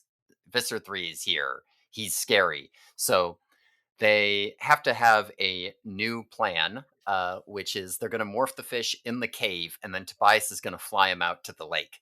So they got to morph the fish out of water. Um, Yeah, yeah. Yeah, which I think that's a good. I like it's thinking outside the box. It mhm, feels like an adventure game once again. that's Use good. hawk with fish. uh, Hawk with fish. so this part's fun. The part that I don't understand Mhm. is the next phase of their plan, which, as we'll learn, doesn't matter in the Yes. end. But their plan, just to get this clarified, is Mhm. once they are fish, Yes. they're gonna travel through the river, get sucked up by the ship, Mhm. unmorph back on the ship, which already they don't know where they're gonna end up. They could be in the middle of a bunch of yerks. Mhm. They'll be in Then a tank of water. yeah, that too. So let's just assume they're able to turn back into humans, survive, and not immediately be caught. They now are planning to find the ship's controls and know how to use them? I What? What? I don't know. It's a bad plan for It's sure. a terrible plan. They did not think through any part of this. At no point does Marco say, "Hey, how do you use?" Yeah. Do they even? This Marco is says the one who says we could probably turn the decloaker on. this is 1996. They probably don't even have AOL, let alone know how to Oh, operate an oh, they have alien AOL. spaceship. They Okay, have AOL. We'll find out about AOL, but all right, all right. Then maybe it's okay as long as the Yerk ship is set up to where it's like you put in a right. keyword and Right. it's like Well, you've got they cloaking. they might need another guy who's able to handle technology for them. That might be Yeah, a team slot they're missing. yeah, Uh uh, yeah. Now as they're flying out of the cave, some controllers find the cave. So as Tobias is taking the last fish out, he has to sort of rush some guys who are trying to get in. Now, there's a line here. I don't know if you have it written down here. I Uh, don't know if I do. oh, it's quite good. Let me see if I've got it here. Wait, it's not about deer, is it? No, no, Oh, I no, got a no. line As about the deer. controllers are coming in, they're arguing. Uh, because the one guy's like, "This was your sector. You're supposed to clear this cave." Oh, da da da.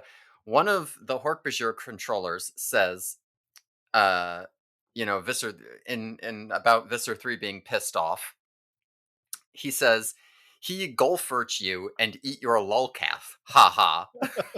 Yeah, I do have Good. that. I'm And before that, he says, "Go in for guth ver puny body." Ha ha. That's right. It's He's not, and got a mouth on him.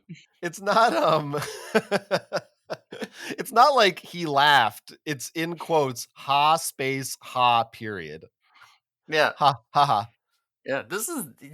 He's working on an evil villain laugh here. Yeah, it's good. He's Yeah. it's good. Yeah. Ambitious wants to be a little subvisor here. Uh but at any rate, the Hork-Bajir actually shoots at Tobias and hits the tank ship. And it doesn't really matter because the thing is gigantic, but he's like, "Oh shit, Visser 3 is gonna kill me." Um, and we will see that he does. Um, at any rate, Jake is in the tank.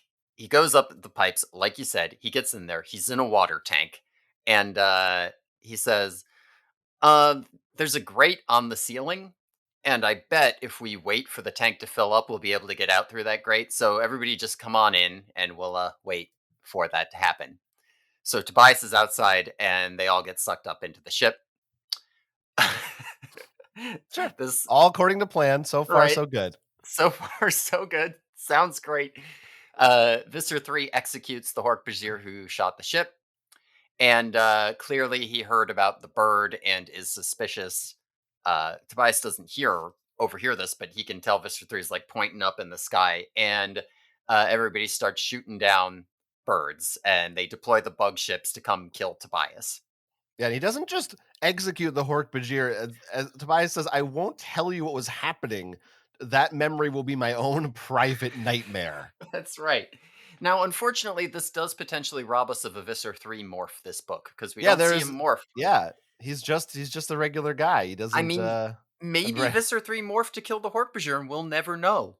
he must have. He He must must have. have. Yeah, Yeah, I think they're so. teasing us with that. Uh, Tobias, anyway, to avoid the bug fighters, Tobias lands on top of the giant truck ship so they can't shoot at him because they'll hit the ship. And he has kind of a standoff with Visser 3 in his blade ship too, where Visser 3's in front of him, like, "I know you're an Andalite, I'll get you." Ah. And while he's standing there, the tank does fill up. I like to imagine that Visser 3 is constantly like he's on the sidewalk and he sees just like a squirrel and he's like, "I know you're an Andalite." He just says this to every animal just in case. Yeah, I mean, right now there's still birds flying around or whatever, but like legitimately, as we get into the later books, Visser 3 does take a very hard line, kill all the animals stance. Like, if I have a meeting, then everybody comes equipped with bug spray. Like any animal you see, kill it on sight. Yeah, yeah. It's pretty good. Uh He's a lot, this guy. He's great. But yeah, from inside the ship, we find out that the grate doesn't open and they're stuck. they Whoops. they can't get out. This is a bad plan. So they're gonna demorph and hope that maybe they can go down fighting when they're discovered. But Rachel asks Tobias, he's like, "We don't want to get captured. If there's any way that you, as a lone single bird, can somehow take down this entire ship and destroy it and kill us all in the process, that would be better. And so you should do that." Yeah. And I should point out, she solos him here, as they say in 30 Rock. Oh, yes, she sure does. She sure Hmm. does. Yeah. Yeah. Tobias says, Rachel, I never told you. And she says, says, like, "You didn't have to, I always knew." Yeah, I don't think that's they pretty actually say good. the word love. No, they do not, they do not. So it could be, "I never told you I don't like your hair that way." Yeah, Right, it's like how, Finn was always Force sensitive. Or no, now in literally in Rise of Skywalker Yeah. when Finn is like, oh, yeah, that is what you're talking about. Oh, yeah, Yeah, yeah, yeah, yeah, yeah. that's what I mean, yeah. No, That's I mean, it's they yeah. gotta keep the shippers, like, if you wanna ship Jake and Rachel, for example, they can't gotta keep your options open. You're right. Right. So that's good. That's very dramatic. It's very dramatic. Taxons come out and start running across the hull of the ship. Visser 3 deploys his taxons, and they are carrying their handheld Dracon beams. Um, and Tobias, staying low and staying near the ship, steals one of them, and then he flies over to the bridge of the ship and shoots the gun through the hull or through the, whatever, cockpit window, whatever it is, and, you know kills all the pilots and blows up all the control terminals, and the ship starts spiraling out of control and dropping and flying into stuff, and basically he did it. He just shot it with a gun. Yeah, that's So right. I'm glad that worked out. It was a good a good plan they had there. The other Animorphs, as predicted, did not accomplish shit, Right. and they should have just let Tobias steal a gun and shoot at him. That's right. You can't he's literally just a bird. You can't He somehow, yeah, the fact that he's able to pull the trigger with his talon at all is pretty impressive. It is.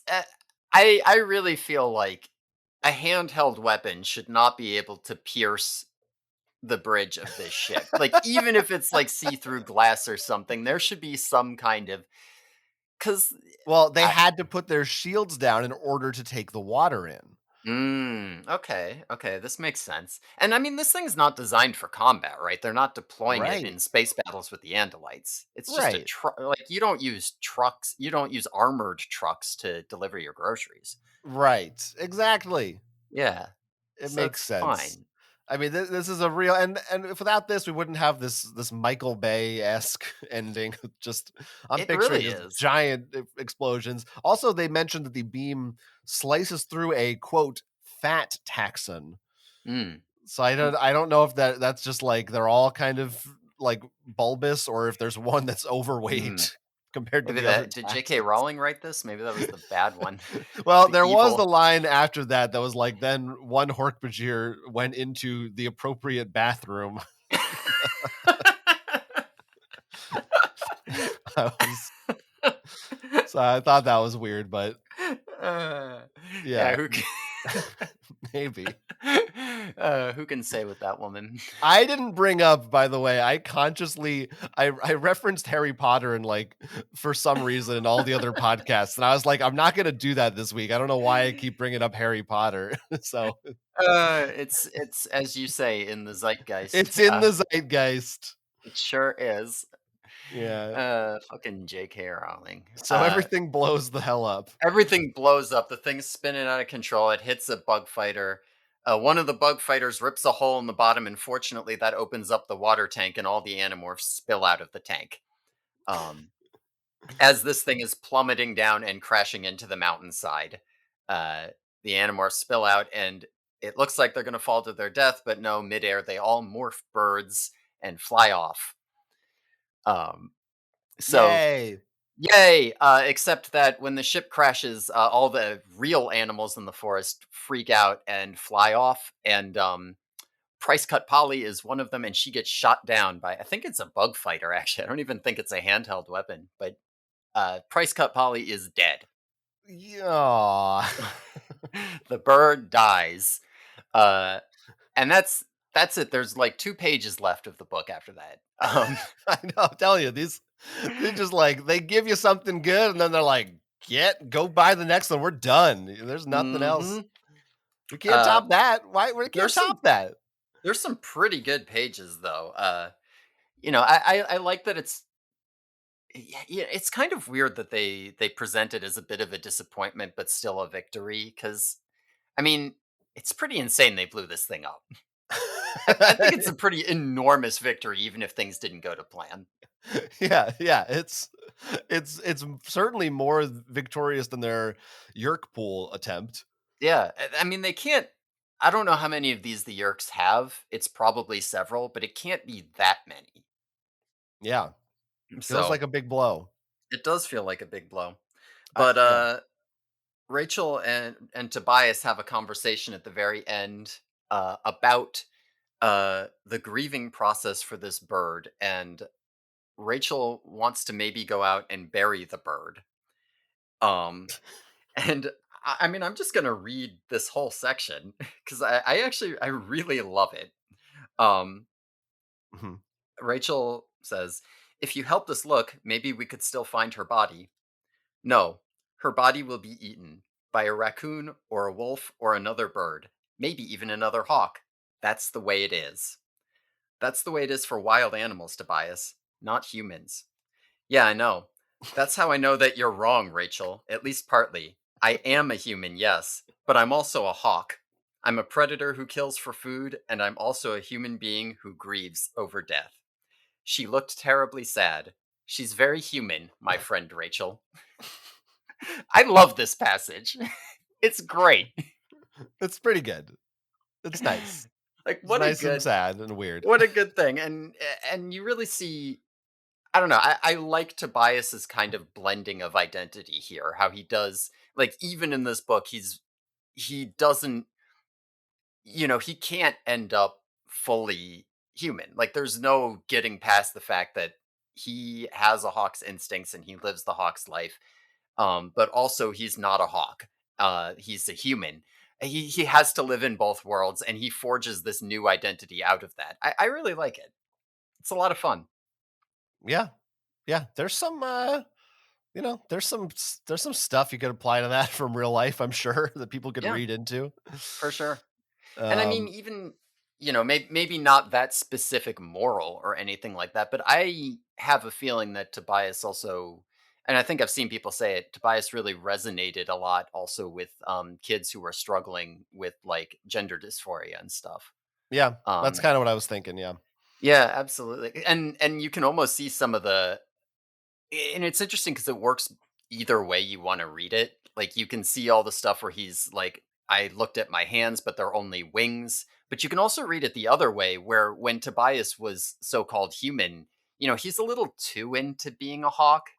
It's like some kid who's like, "Yeah, I just really like cross-dressing all the time as a joke, haha." Or I made an account on this forum and I role played as a girl. What a funny troll, haha. They all thought I was a girl, haha. Isn't that funny? And until eventually realizing. So you can, it kind of works either way, I think. Yeah, yeah. I don't know. This was very specific, examples, but, yeah, I agree, I agree. I mean, I mentioned Hulk before, which I feel like is basically Mhm, Hulk is pretty much just, like, also werewolf or Jekyll and Hyde, like, I feel like this we have a long history in human mhm. culture of, like, writing metaphorically about being trapped between 2 different worlds, which could take on so many different, Absolutely, yeah. forms, yeah, Yeah, I yeah. mean, I guess we just mentioned J.K. Rowling, which is probably why that one comes to mind so easily. But um, Mhm, mhm, right, right. yeah, The Matrix. Um, The Matrix. Yeah, The Matrix. I also this is I mean, at a different level, so I guess we're done with the book. We're done with the book. yeah. Basically, I do I like the also very last line. I I don't know do if too. I you're wanted to bring it up. I'm glad yeah. you can say this one. Okay. "Be happy for me and for all who fly free," It's a good which line. also could be like a Kid Rock lyric or something. Mm-hmm. But but it's nice in context, it's nice. Yeah, yeah. That's a Uh, little. If Rachel said this is a bald eagle, it would have a different connotation. right. So yeah, the whole I agree with you, I'm with you on this book, I liked this book. Hmm. This one it felt almost, as much as a book for teenagers in the 90s could be, it feels a little experimental in its tone and its style even. It's almost like, you ever read Flowers for Algernon? Yeah, yeah. Of Yeah, course. it's I kinda got shades of that, where it's like Tobias, like, descending further and further into, like, hawkness Yeah. and, He's not at the end of his hawk journey in terms of identity. Like, this is mm. just a beginning for his hawk identity. There's plenty more that he has to grapple with. Yeah, So, yeah. I believe it. So I in general I really appreciated the tone and the perspective of this book. I do, like I said, I understand maybe why there are fewer Tobias books, because it seems like what you don't he doesn't get to do all the cool stuff that kids want to read about. mhm. He doesn't get to do the titular morphing. At Yeah. least, I mean, I don't even know, honestly, if this is a spoiler or not, or if it's my memory, or if I'm speculating that maybe he does later. I'm not sure, but He might later. It's possible. yeah. But, yeah, like, and also, like, he doesn't go to school. He Right. doesn't, like, a That's lot of true. his book has to be him flying and looking at rats, which is like, once I'm curious what the next Tobias is like, because once you've done that once, how much more is there to say about flying around and eating rats? Yeah. But The next Tobias book is gonna have some wild shit that I don't know if you remember, but it'll get introduced before then. So, I surely don't. I surely don't. I will also say I feel like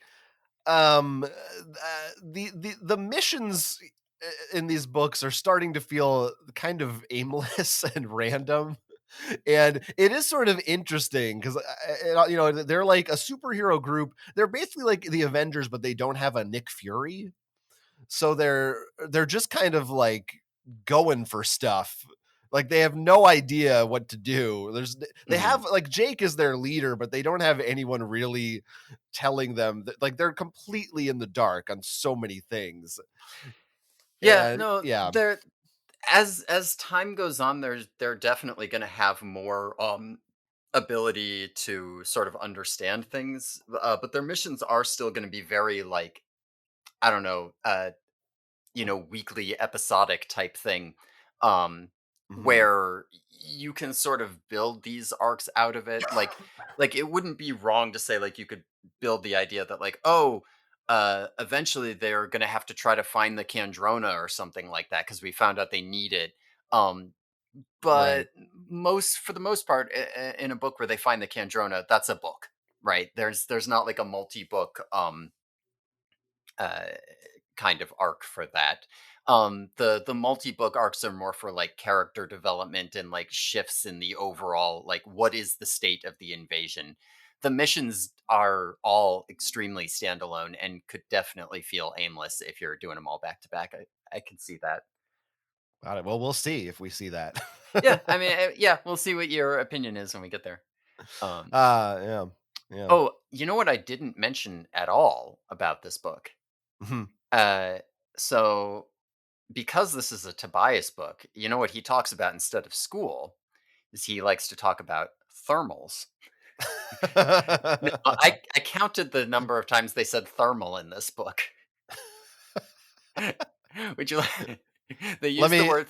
Yeah, let me guess. Let me guess. yeah. I'm gonna say 22. Oh, it's not that much. Oh, It's wow. actually, he only uses the word thermal 13 times. Oh, okay. Now, I think he talks about it more. There were a couple times where he says something about like a hot air column, and I'm like, that's a thermal. Say thermal. But Leo DiCaprio pointing meme. that's right. Sorry, I shouldn't have said that. I hate that I said that. No, I like it. We brought up a lot of memes this episode. What can I say? I'm a little bit of a memer. You want to That's hear the you. pop culture refs? I do. I took notes on them this time too, so I want to see if they line up. Well, I will say there were not that many. No, There there were weren't. more in the other books. Hmm. And some of these even I wrote down that I was like, these are kind of borderline. I don't know what we're considering pop culture at this point. Okay. But technically, it's a bird, it's a plane. That's Superman. Okay. Yeah. Somebody references the three little pigs when they're turning into wolves. I So don't I was have like, that. yeah, like, again, maybe it's technically, I guess it's a Yeah. it's a thing. It's a written story. Star Trek you mentioned. The really the biggest one that stuck out to me in this book was they said, we all sit around and play Doom. Hmm. And Tobias, they say Tobias would be major competition in Doom because of his hawk vision. And if only he had thumbs. Yeah. I thought this was weird because I'm like, why does she just say Doom? But in the other books, she felt the need to invent fake video game Maybe names. she didn't know any, and she was like, "All right, I gotta learn a video game that's popular." Which I guess was, again, yeah, it was popular in the 90s. I guess Doom was a big deal. Yeah. But that's kind of funny. I mean, all the stores at the mall we already went through. They mentioned ESPN, also Jaws when they're acquiring fish. They also, I think, and then there's a few like brand name things. Hmm. Like I think they've done this before, but they call the Texans. They say they have red Jello eyes. Oh, interesting. I didn't even think of that as a brand. It's too Kleenexy. Yeah, it's like, yeah, it's because it's capitalized with the hyphen and the O. Yeah, yeah, in Yeah. America, because in the UK, jelly is what they call Jello. Yeah. Like I mean, they, but it's gelatin. right, right. Did you have any other ones? So they do say this in here, but it's actually I think they've done it in all the books and they'll keep doing it. Margot likes to call the Hork-Bajir salad shooters. Yeah, this was another one that I had noticed before, but I wasn't, because they have also referenced Rubbermaid a couple times as Oh like a yeah, there brand was of a Rubbermaid Tupperware. in here. Yeah. But I was like, I don't know how Mm. far. Am I just doing the TV and movies, or am I really gonna? Are we really looking for that? Now the salad, I mean the salad shooter mixer too commercial gets stuck in my head I have whenever I to tell read that line. you, So, that is not something I am familiar with. I have huh? never, I do not, like, I vaguely was like, salad shooter. I guess that's a thing. That's like, that's in the earth mover category for me. I don't really know what that It is. it had a catchy jingle on the commercials. Okay. Did you think they Well, shot any of them live? it's possible. Check out the old Food Network tracks. Yeah. But this was, only three deep, but this was my favorite book so far. Yeah.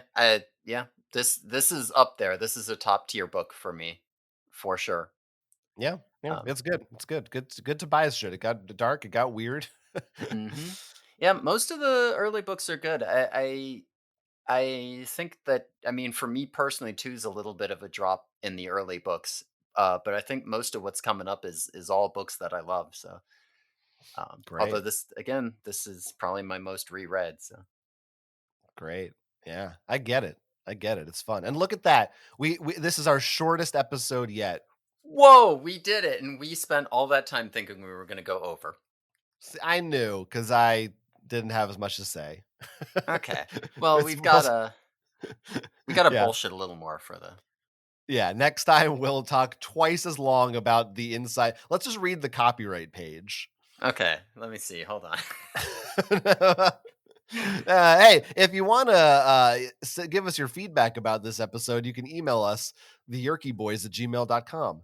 Yeah, we will read it on the air. We will. And you can also follow me at Quince on Twitter or my personal website, jonathanestis.com, wherein I have other things.